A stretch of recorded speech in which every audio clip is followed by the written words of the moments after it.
Hey everyone, it's Billy Hell with Billy Hell Leather, and I am surrounded by my sewing machine. This is a Cowboy 3200. We're about to be visited by my lovely girlfriend, Nellie. What's happening, Nels? What's going on, young lady? So anyway, if you follow my YouTube channel, you know that I make holsters and belts and all kinds of things. Usually I just make what I want to make. And so one thing that I haven't been doing is making gun belts because I just can't bring myself to stitch all those stitches. And this was a pretty big investment. I had to find some things that I wasn't using anymore, and I was happy to find out that that number came up to enough to buy a Cowboy 3200. I dealt with Ryan Neal, and he hooked me up. One thing I did do, FYI, is instead of paying to have it shipped all the way to my house, I had Dayton Freight ship it to their Nashville facility, and then I said hold it there and I'll come pick it up, and it fit in my excursion, all these boxes. And so that saved me about $130, I think. And with that money, I actually got the roller and some of the other pieces on the sewing machine that I wanted, and it took me all of an hour to go get it and come back. So something to think about when you're ordering yours. So I thought what I would do is start cracking these boxes open, and as I built the thing, I would show you what it took to build it. That is all. I guess we'll cut and I'll start cracking open boxes, and when I get to a place where you might want to see how it works or how it goes together, I'll turn the camera back on. Okay, so I've cracked open not all the boxes, but the big flat boxes, and what we have here are legs, and the rollers are pre-installed, nice.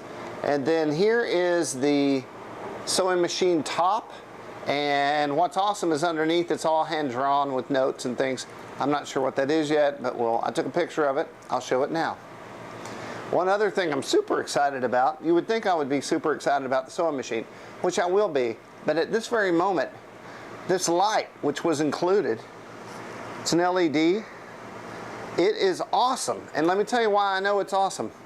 Because at my workbench, I use two lights. So as you can see, I have one here and one on the other side.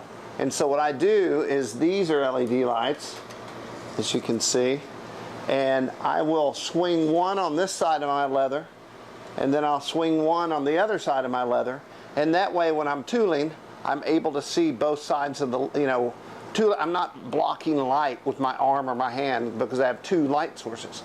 These were the coolest, most bendy things I could find to do this with, and I like them, don't get me wrong, but holy smokes, this light is of a whole other territory of brightness. Check it out.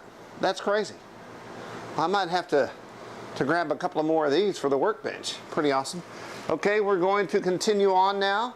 And I guess what I'm going to do is break open these other two boxes, and I bet there's some instructions in there, and I'll start building the platform, and then I guess we'll put in our gas pedal and brake pedal, and it's not really a brake pedal, and get it going. So that is next.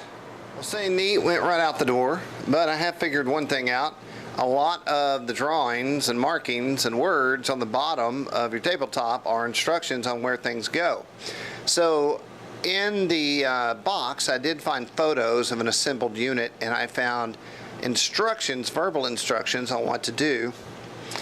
There's no actual photographs of step-by-step build, so I'm going to attempt to do that in this video. So what we're going to start with, I'm using my light, by the way, to light the project. Once again, I still think it's awesome. I'm using a lovely crescent wrench, and right here, right there are two bolts, and it says table legs. So what I'm going to do is tilt this up and screw these table legs on, and then at least at this point, hopefully that's the right first thing to do, and I'll have a station at that point to start working and building off of. So I'll do that and jump back in. Okay, so the legs are on. Now in the instructions it says to put the pedals on first, but I felt like I had to have some sort of distance and all that stuff, so I might have done this ahead of time, but this is how I did it. I had to start somewhere. Okay, so next I'm going to figure out how to put the pedals on, which I don't understand yet because I don't see how they're going to fit, but I'm going to let you know and take a picture and show you after I figure it out. So the flat metal piece and the corresponding bolt that went through it were on actually in reverse of how you could install it. So I pulled them off, and you're looking at the pedal piece now. I took the flat piece, and the only way to get that in that slide there is to slide it in, move that rubber piece and slide it in from the end, line it up, and then you want to bolt it all together. And the other thing you want to be aware of is when you slide that rubber piece back on the end cap there, it needs a little space. So you want to make sure before you tighten it up really well that you'll have room for both sides. So I guess if you wanted to, based on this design, you could slide that foot pedal forward if you needed to, back, wherever you needed one. I will say that at this far back, it is a little close in. So you might want to slide that up. I mean, you don't have to mount it right where I mounted it. I actually had to slide it up slightly. But in the future, I may loosen this up and slide it a lot farther up, more closer to this leg that you see on the left-hand side. There you go. It's on. So it was fairly easy to put this cross member on, and there's 4 bolts. This was obvious which way it went on, with the back side, the solid side, facing out the back side of the machine. The 2 bolts are already there. I pulled them out, screwed them back in, all good. One thing I'll note is it appears that this is supposed to live closer to the pedals and not the 4 on the top, although I don't think it would fit those anyway. So it's pretty obvious where that goes. Next is the reducer motor, and right here on the board you can see 3 holes and text written with a pencil noting that that's where that goes. I really think there's only one way you can actually put that on, so I'm going to put the screws in from the top. I'll verify that's the way to do it, and then tighten them from the bottom, and then that'll be on, and we'll move to our next phase. Or actually, and then I'll show you that installed, and then we'll move to our next phase. Okay, so it's installed. I didn't install it tight because I see that it's adjustable, and I have to think that it's somehow going to correlate with the machine. So it's on tight enough to live there until I lock it down.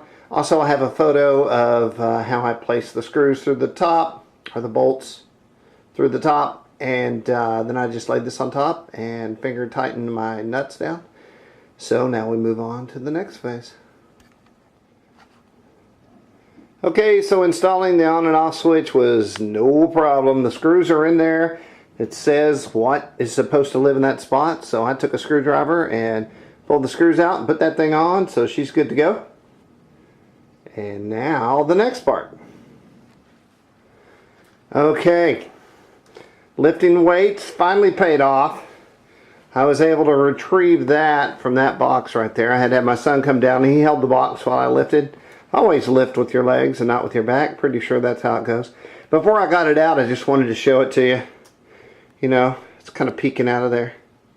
So there's the heart of the machine. The reason we're all here, the reason we're all going to lay a large amount of cash down to no longer hand stitch things when we don't have to. So when you see this next, if everything goes well, that will be on the upright table.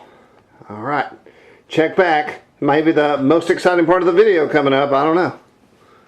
Sorry, one more shot. Pretty. It's awesome. It's manly. Okay, back to work. Alright, it's on. I will say, maybe not a one-man job. Maybe this is a two-man job. I did it by myself, but if you have a bad back, if you want to safeguard against having a bad back, getting this out of the foam was tricky too. It's just like it's suctioned in there. It was really hard, but I got it out. One thing I'll notice, and I'll take a close-up of this with my camera, all the cowboy machines I've ever seen say cowboy in red paint on the machine. This has like a bronze plaque. Definitely an upgrade. So she's in, she's bolted in. Oh, one more thing I'll say. You can't just set this thing on the table and then go get your screws or your nuts and your bolts, because that's not how it works. You better have those nuts and bolts and everything, the hardware you need to mount this to the table, like on the table next to the machine, if you're doing it by yourself, because it is going to tip forward fall, and then you're going to break your new Cowboy 3200. So I had mine nearby, and I did the rear back first, and then the other three were simple. I used the included tools to tighten that up. And so I guess next, we're not done. We're just at the best part, but you know, I have a whole box full of things I need to get on this machine. So I'm going to go through that now. So I'm just going to point out some of the things that I put on the machine here. One is the thread spooler. It's not attached yet. Basically what you do is you screw it in close enough to the belt that you can disengage it and then flip a switch and engage it. And this worked great. I used it pretty quickly. And I installed the drawer. Simply slid that in, which actually comes in very handy for all the things I have, like feet and little tools and things like that. And then we have the bobbin holder, which goes right in. And then we have our servo motor, which I just pointed at. And that's it. And after that, she's ready to sew. So here's some accessories that came with my unit. Like I say, I saved on shipping and used that to get a few things. And we'll talk about that in a second. But you do get 4 bobbins. One's on the machine. And then I received this. I thought maybe that was a hummingbird feeder. Turns out it is a thread waxer. I've seen how they go on the 4500. I'm not sure how that actually works on a 3200, and I have not used it. So then there are a couple of more things here. I'm not exactly sure what they are. I think possibly this is for piping, like on a seat. And then I also got the singular feet that allows you to stitch closer to the edge or the roller wheel. And I've switched over to one of these for my gun belts and my holsters. That's a stock spring. You don't actually need that unless you go to a lighter leather. This is another piece I think is for piping. I don't know. This is the best thing I bought. So if I had to buy just 2 things out of this, it would be this wheel, which allows you to roll the leather and keep a straight line. And then one of the walking feet that actually keeps that stitch closer to the wheel. Those 2 things I use all the time. So these are accessories, and I actually have them installed now. And that's it. All right, we're going to get off the tripod for this chain business. So, still being lit by the provided LED, by the way. This is your gas pedal, or the go pedal, the slow pedal, the fast pedal. And that goes right there. It's pretty obvious it's the exact length you need to go there. This young lady raises your foot. Once again, I'm a new owner to the 3200, so... But that chain is very long, and obviously, let's come around here, comes up through the table in the frame and hooks here. I tried and tried to push that through from the bottom up, and ultimately I got a piece of wire and put the wire down and fished it out that way. Also, here's a good shot of this thing. Also, let's go under the table while we're here. So a lot of the stuff that's under here is now covered up, but I'll wheel her around.